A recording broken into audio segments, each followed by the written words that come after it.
En 1977, en una franja de tierra entre Celaya y Salamanca, en el corazón del Bajío guanajuatense, los ejidatarios y pequeños propietarios hacían fila frente a las oficinas del Banco de Crédito Rural. Llevaban sus documentos, sus escrituras, sus constancias de posesión. Querían tractores. La modernización había llegado al campo mexicano como una promesa de gobierno, respaldada por créditos blandos, plazos largos, tasas subsidiadas. Un tractor John Deere de segunda mano costaba alrededor de 120,000 pesos. Uno nuevo podía alcanzar los 200,000. Para un campesino que ganaba quizá 20 pesos al día en jornales, aquello era una fortuna impensable. Pero el banco ofrecía financiamiento a 5 años, con garantía hipotecaria sobre la tierra. La mensualidad rondaba los 3,000 pesos. Era mucho dinero, pero parecía razonable si uno pensaba en lo que significaba dejar atrás la yunta de bueyes, el arado de madera, las jornadas de sol a sol hundido en el surco. Todos financiaron. Todos, menos uno. Arnulfo Mendoza tenía 32 años cuando sus vecinos empezaron a llegar con sus tractores nuevos. Su rancho, apenas 12 hectáreas heredadas de su padre, colindaba con tierras que pertenecían a familias que conocía de toda la vida. Familias con las que había compartido las fiestas de San Isidro Labrador cada 15 de mayo, con las que había cooperado para las mayordomías, con las que había intercambiado semilla de maíz criollo y consejos sobre el temporal. Arnulfo veía pasar los tractores por el camino de terracería. Escuchaba el rugido de los motores. Sentía la vibración en el pecho. Sus vecinos lo saludaban desde lo alto de sus máquinas nuevas, con orgullo evidente, con la certeza de que habían dado un paso hacia adelante, hacia el progreso que tanto prometían los funcionarios agrícolas que llegaban desde la capital del estado. Arnulfo devolvía el saludo con la mano, sonreía, pero no compartía el entusiasmo. Él había tomado una decisión distinta. Cuando su compadre Esteban le preguntó por qué no iba al banco, por qué no aprovechaba las facilidades que daba el gobierno, Arnulfo respondió con una pregunta propia. ¿Y si las cosas no salen como esperamos? Esteban se rió. Las cosas van a salir bien, dijo. El campo necesita modernizarse. El presidente lo dice. Los ingenieros agrónomos lo dicen. Los que saben dicen que sin mecanización no hay futuro. Arnulfo asintió, pero no cambió de opinión. No era terquedad, era algo más profundo. Era una intuición formada en años de observar cómo funcionaba realmente la economía del campo. No la economía de los discursos oficiales, sino la economía de las sequías que llegaban sin avisar, de las heladas tempranas que quemaban la milpa, de los precios del maíz que subían y bajaban según decisiones tomadas en oficinas muy lejanas. Arnulfo había aprendido de su padre algo fundamental. La tierra no perdona las deudas. El Bajío de aquellos años era una región en transformación acelerada. Desde los tiempos de la reforma agraria posrevolucionaria, el ejido había sido la forma dominante de tenencia de la tierra en buena parte de Guanajuato. Pero junto a los ejidos persistían los pequeños propietarios, rancheros que habían conservado sus tierras o las habían comprado poco a poco, con esfuerzo, juntando lo que daban las cosechas, lo que dejaban los hijos que migraban al norte y mandaban dólares cada mes. En 1977, el campo mexicano vivía un momento peculiar. El gobierno de Luis Echeverría, que terminaba el año anterior, había impulsado un modelo de desarrollo rural basado en el crédito masivo, la tecnificación y la producción de granos básicos para el mercado nacional. Su sucesor continuaba la misma línea. Los tractores eran el símbolo visible de esa modernización. Quien tenía tractor tenía prestigio. Quien trabajaba todavía con bueyes era visto como atrasado, como alguien que se resistía al futuro. Arnulfo Mendoza sabía que su decisión lo colocaba fuera del consenso, pero también sabía hacer cuentas. Un tractor consume combustible. En 1977, el litro de diésel costaba $1.50. Un tractor podía consumir fácilmente 50 litros en una jornada de trabajo intenso. Eso eran 75 pesos diarios solo en combustible. Luego estaban las refacciones. Un motor no duraba para siempre. Las llantas se desgastaban. Los filtros se cambiaban. Las bandas se rompían. Y cuando algo se descomponía, había que llevar el tractor al taller en Celaya, pagar al mecánico, esperar las piezas que a veces tardaban semanas en llegar desde la Ciudad de México o desde Estados Unidos. Mientras tanto, la tierra esperaba. El temporal no esperaba. La siembra tenía sus fechas. Arnulfo prefería depender de sus propios brazos, de su conocimiento del terreno, de sus 2 yuntas de bueyes que se alimentaban con rastrojo y pastura que él mismo cultivaba. Sus animales no necesitaban diésel, no necesitaban mecánico, y cuando había que sembrar, estaban listos. Durante los primeros años, Arnulfo trabajó más duro que nunca. Mientras sus vecinos araban en pocas horas lo que a él le tomaba días, Arnulfo mantuvo su ritmo. Se levantaba antes del alba, preparaba el arado, enganchaba los bueyes, salía al campo con la primera luz. Trabajaba metódico, sin prisa pero sin pausa. Su esposa, Guadalupe, lo acompañaba en las temporadas más intensas. Ella sembraba detrás de él, colocando las semillas de maíz en los surcos recién abiertos, tapándolas con el pie. Sus hijos mayores, cuando no estaban en la escuela del pueblo, también ayudaban. No había nada romántico en aquel trabajo. Era duro, era lento, era agotador, pero era trabajo sin deudas. Cada cosecha era completamente suya. No tenía que destinar parte de la venta del maíz para pagar mensualidades al banco. No tenía que preocuparse por los intereses. No tenía que calcular si la cosecha alcanzaría para cubrir el crédito y además sostener a la familia durante el año. Lo que Arnulfo no podía prever en 1977 era lo que vendría después. Nadie podía. El país entero vivía una ilusión petrolera. Se habían descubierto enormes yacimientos en Chiapas, en Tabasco, en la sonda de Campeche. El gobierno hablaba de administrar la abundancia. Se construían obras faraónicas. Se ampliaban carreteras. Se contrataban miles de empleados públicos. El gasto público crecía sin freno, sostenido por la promesa del petróleo y por préstamos internacionales que parecían baratos, porque el dólar estaba débil y las tasas de interés mundiales eran bajas. Pero en 1979 todo comenzó a cambiar. La Reserva Federal de Estados Unidos, dirigida por Paul Volcker, subió las tasas de interés de manera drástica para combatir la inflación norteamericana. México, que había tomado préstamos en dólares a tasa variable, de pronto se encontró con que el costo de su deuda se había multiplicado. Al mismo tiempo, el precio del petróleo, que había sostenido el modelo económico, empezó a debilitarse. En el Bajío, los efectos tardaron un poco en llegar, pero cuando llegaron fueron devastadores. La inflación comenzó a trepar. En 1980, los precios subían a un ritmo del 30% anual. En 1981, la inflación superó el 40%. El peso se devaluó. En 1977, el tipo de cambio estaba fijo en 22 pesos por dólar desde hacía más de 2 décadas. En 1982, el gobierno devaluó. El peso pasó de 22 a casi 70 por dólar en cuestión de meses. Luego vino otra devaluación. Y otra. Para los campesinos que habían financiado tractores, aquello fue una trampa mortal. Sus deudas estaban en pesos, sí, pero el banco ajustaba las tasas de interés según la inflación. Las mensualidades que en 1977 eran de 3,000 pesos, en 1982 eran de 8,000, de 10,000, de 12,000. Mientras tanto, el precio del maíz, que estaba controlado por el gobierno a través de la Compañía Nacional de Subsistencias Populares, no subía al mismo ritmo. El costo del diésel sí subía. El costo de las refacciones sí subía. Todo subía, menos el ingreso de los agricultores. Arnulfo Mendoza observaba todo esto desde su posición peculiar. Él no tenía deudas con el banco.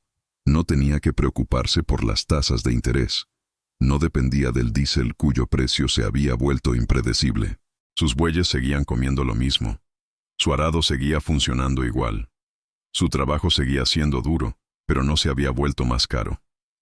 Mientras sus vecinos comenzaban a fallar en los pagos, mientras las cartas del banco llegaban con amenazas de embargo, mientras algunos consideraban vender parcelas para cubrir las deudas, Arnulfo seguía sembrando, cosechando, vendiendo su producción. No ganaba más que antes, pero tampoco debía más que antes. En una época de crisis, no crecer era una forma de victoria. Para 1982, 3 de sus vecinos más cercanos ya habían perdido sus tierras. El banco ejecutó las garantías hipotecarias. Las parcelas fueron rematadas. Algunas las compraron agricultores más grandes. Gente con capital. Gente que había sabido moverse en el sistema. Otras quedaron abandonadas, porque ni siquiera había compradores. Esteban, su compadre, todavía resistía, pero apenas. Había vendido su tractor a precio de chatarra para juntar algo de efectivo. Ahora trabajaba con yunta de nuevo, pero ya sin tierra propia. Rentaba parcelas a medieros. Entregaba la mitad de la cosecha al dueño. Intentaba sobrevivir con el resto. Cuando se encontraba con Arnulfo en el camino, ya no había burlas. Ya no había sonrisas de superioridad. Había algo más incómodo.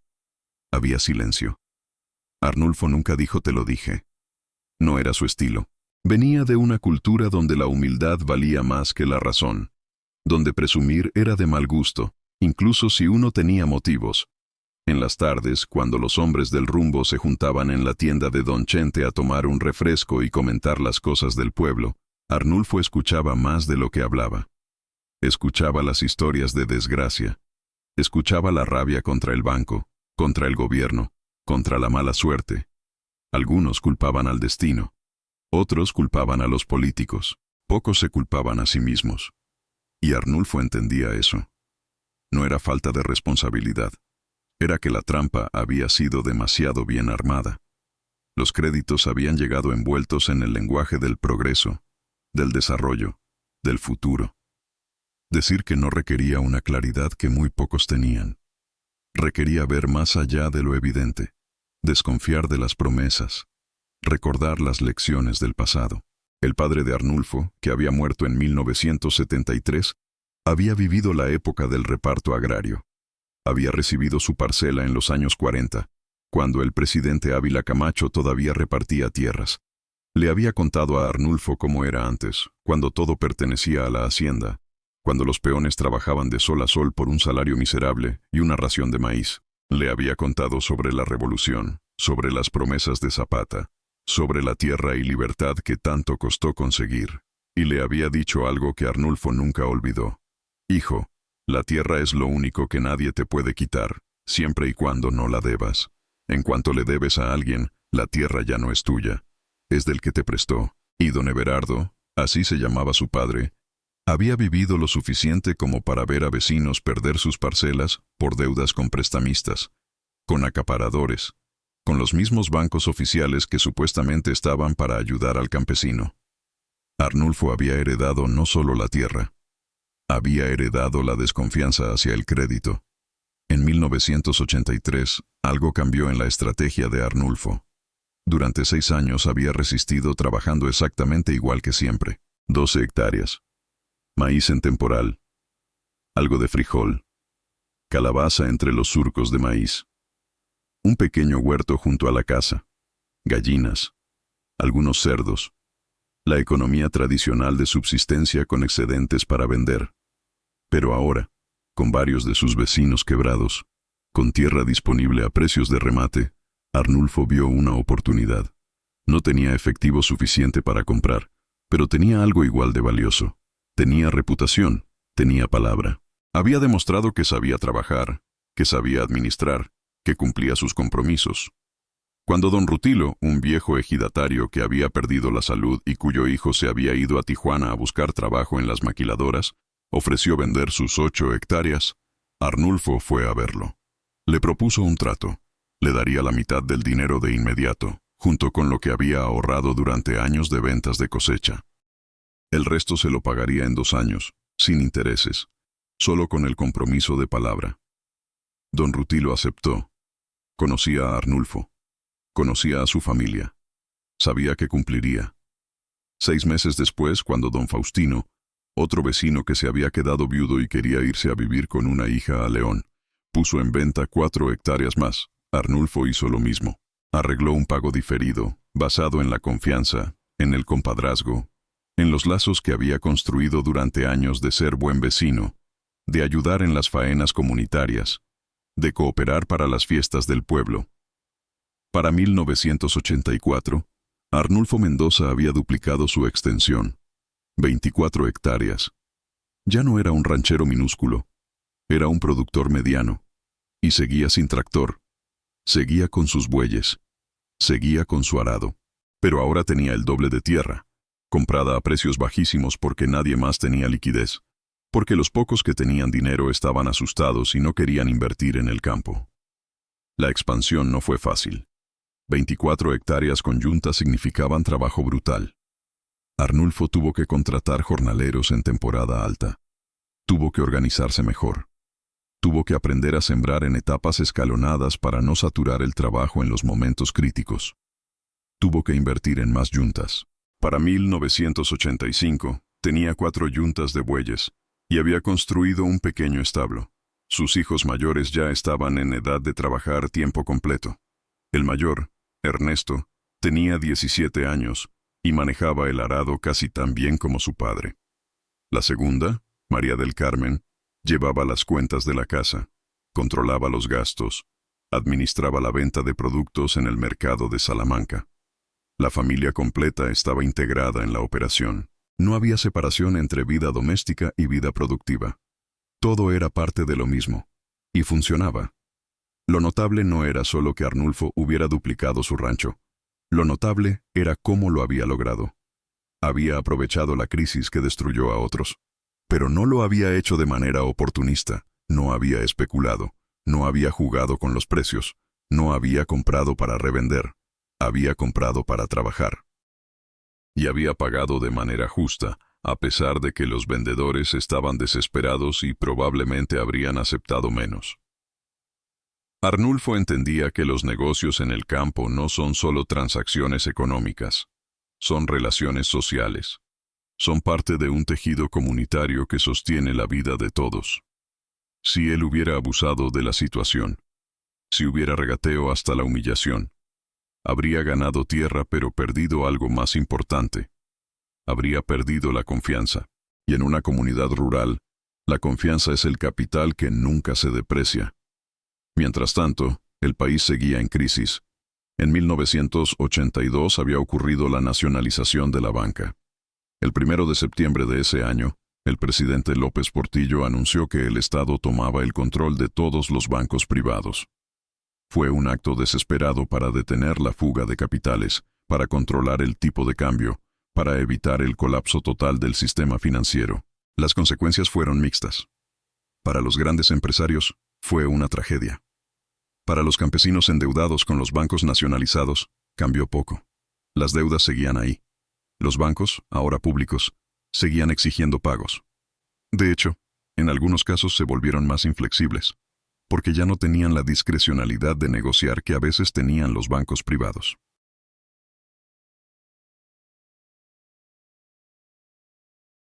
El resultado fue más embargos, más tierras perdidas, más familias desintegradas porque los jóvenes se iban al norte buscando dólares para salvar el patrimonio familiar.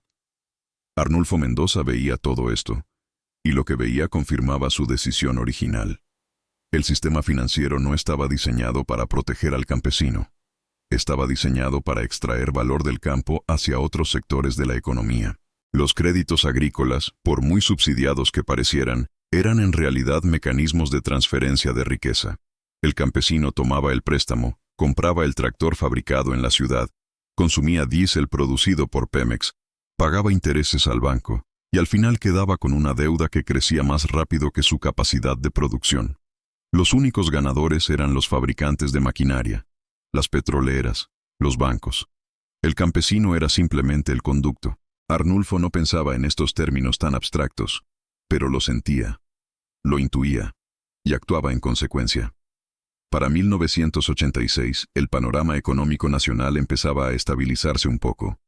La inflación seguía alta, pero ya no era el caos absoluto de los primeros años de la década. El gobierno de Miguel de la Madrid había implementado un programa de austeridad. Se habían recortado subsidios, se había reducido el gasto público, se había iniciado un proceso de apertura comercial. Para el campo, esto significó precios más libres pero también menos protección. El maíz mexicano empezó a competir, aunque todavía de manera limitada, con el maíz estadounidense. Los productores eficientes podían sobrevivir. Los ineficientes estaban condenados. Y en este nuevo contexto, Arnulfo descubrió que su modelo de producción tenía ventajas inesperadas. Sus costos eran bajos, no dependía de insumos caros, no usaba fertilizantes químicos en grandes cantidades, rotaba cultivos, mantenía la fertilidad del suelo con métodos tradicionales. Su maíz era criollo, adaptado a la región, resistente a las sequías moderadas. Cuando los precios bajaban, él aguantaba porque sus márgenes eran amplios. Cuando los precios subían, ganaba más porque su estructura de costos no crecía al mismo ritmo. Había algo profundamente irónico en todo aquello. En 1977, Arnulfo había sido visto como atrasado, como alguien que se negaba a modernizarse, como un campesino tradicional incapaz de entender las ventajas del progreso técnico. Pero para 1986, su supuesto atraso se había convertido en su mayor fortaleza. Los vecinos que habían apostado por la modernización habían quebrado. Los que habían financiado tractores habían perdido sus tierras. Los que habían confiado en el sistema bancario habían sido traicionados por las tasas de interés, por la inflación, por la devaluación.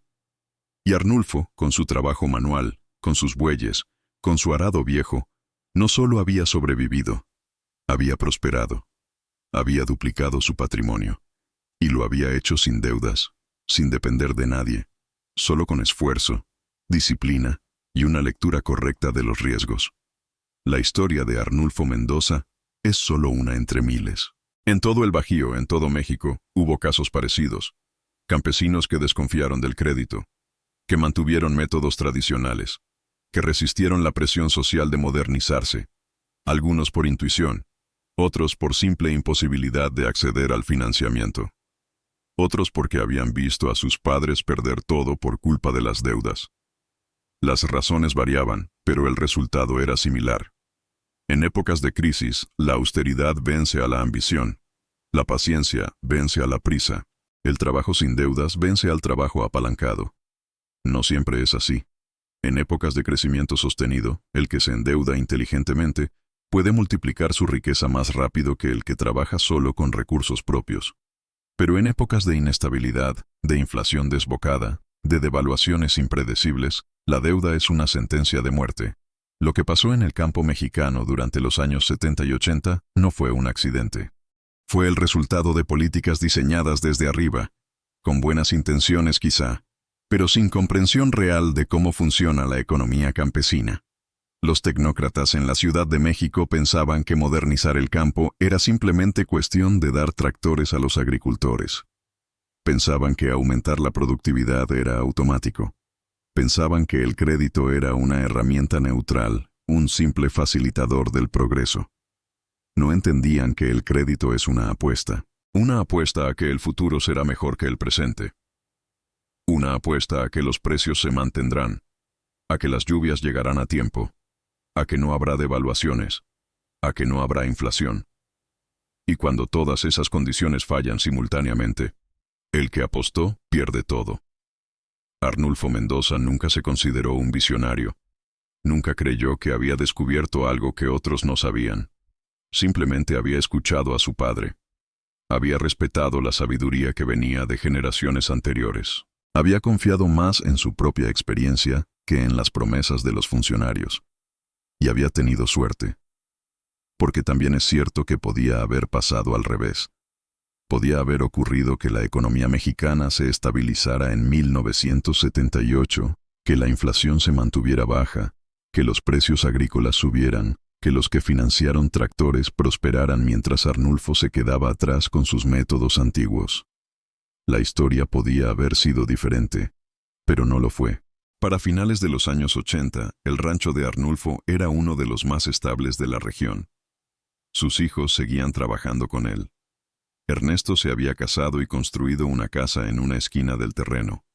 María del Carmen también se había casado, con un maestro del pueblo, pero seguía ayudando con la contabilidad familiar.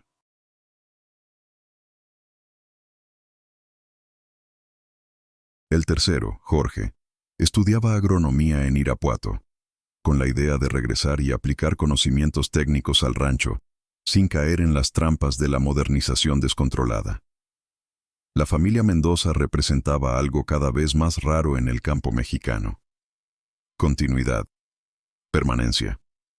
3 generaciones trabajando la misma tierra, sin haber tenido que emigrar, sin haber tenido que abandonar el oficio, sin haberse desintegrado por la presión económica. En el pueblo, la historia de Arnulfo se contaba en las reuniones ejidales, en las fiestas, en las pláticas de sobremesa. Se contaba con respeto, pero también con cierta nostalgia, porque todos sabían que su caso era excepcional.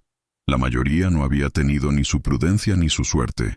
La mayoría había seguido el camino que parecía lógico, el camino que todos recomendaban, el camino oficial. Y ese camino los había llevado a la ruina, no por flojos, no por incompetentes, sino porque el sistema estaba armado de tal manera que beneficiaba a unos cuantos a costa de muchos. El campesino mexicano de los años 70 y 80 fue, en gran medida, un experimento social, un experimento de modernización acelerada, de crédito masivo, de integración al mercado.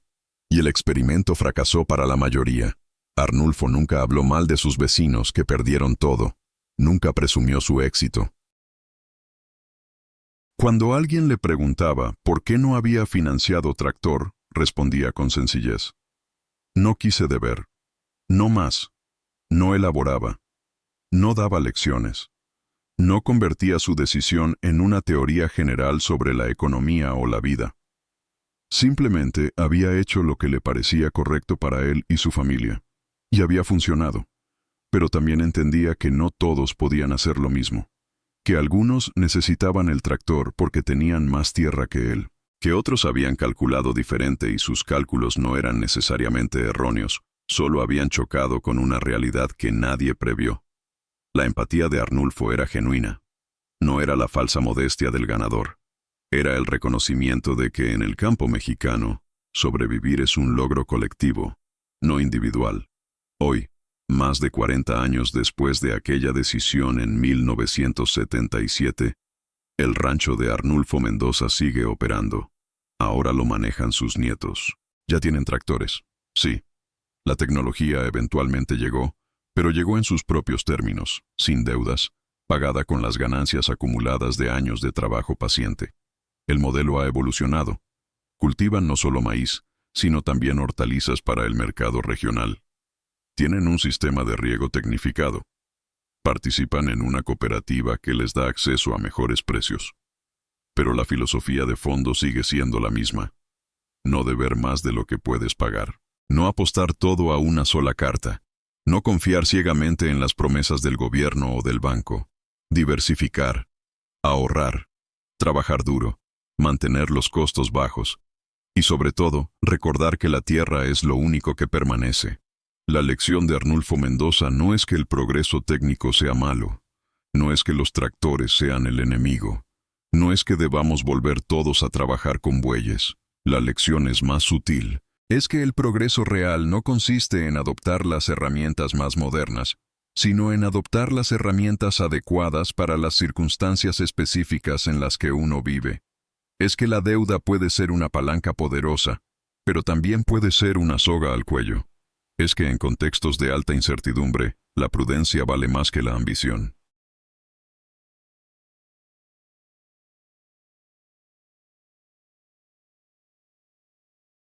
Es que el conocimiento tradicional, el que se transmite de padres a hijos, el que se acumula en generaciones de observar la tierra, el clima, los ciclos, tiene un valor que ningún técnico puede reemplazar. Es que la comunidad importa, que la confianza importa, que la reputación importa, y que a veces la mejor decisión es decir que no. En un país como México, donde la tentación de la modernización rápida ha estado presente desde siempre, donde cada sexenio trae nuevas promesas de desarrollo, donde los programas gubernamentales van y vienen pero los campesinos permanecen, la historia de Arnulfo resuena de manera especial. Resuena porque todos conocemos a alguien que perdió su patrimonio por una deuda mal calculada. Todos conocemos a alguien que confió en el banco y terminó embargado. Todos conocemos comunidades que fueron prósperas y ahora están vacías porque los jóvenes se fueron al norte buscando lo que la tierra ya no podía darles. Y en medio de tanto fracaso, casos como el de Arnulfo nos recuerdan que sí era posible otro camino, que no estábamos condenados. que con prudencia, con paciencia, con trabajo, con conocimiento del terreno, se podía sobrevivir y hasta prosperar. Pero también nos plantea preguntas incómodas. ¿Por qué tan pocos eligieron ese camino? ¿Era realmente una opción para todos, o Arnulfo tuvo ventajas que otros no tenían? ¿Qué papel jugó la suerte? ¿Y qué papel jugó la sabiduría? ¿Hasta qué punto podemos culpar a los que perdieron todo si estaban siguiendo el consejo de las autoridades, de los expertos, de los vecinos? ¿Hasta qué punto el sistema estaba armado para que perdieran? ¿Y qué significa eso para nosotros hoy, cuando nos enfrentan con nuevas promesas de progreso, de modernización, de desarrollo? ¿Cuándo debemos confiar y cuándo debemos resistir? ¿Cómo distinguir entre una oportunidad genuina y una trampa disfrazada de oportunidad? No hay respuestas fáciles. Cada época, cada región, cada familia enfrenta sus propios dilemas. Lo que funcionó en el Bajío en 1977, quizá no funciona en la Huasteca en 2025. Lo que fue prudencia para Arnulfo quizás sea cobardía para otro. Lo que fue visión para él quizás sea solo terquedad para alguien más. Pero lo que sí permanece es la necesidad de pensar, de calcular, de cuestionar las narrativas oficiales, de confiar en el conocimiento propio y en la experiencia acumulada. La tierra no perdona los errores. Tampoco premia automáticamente el esfuerzo. Pero sí responde, a su manera, a quienes la trabajan con inteligencia, con respeto, con paciencia. Todos financiaron tractores en 1977. Él trabajó a mano. Y en 1984 había duplicado el rancho. No porque fuera más fuerte, no porque fuera más inteligente, sino porque entendió algo que los demás olvidaron en medio del entusiasmo por el progreso. Entendió que en el campo, como en la vida, no siempre gana el que corre más rápido. A veces gana el que sabe cuándo quedarse quieto, cuándo decir que no, cuándo confiar en lo que ya conoce en lugar de apostar por lo que le prometen. Y esa, quizá, es la lección más valiosa de todas.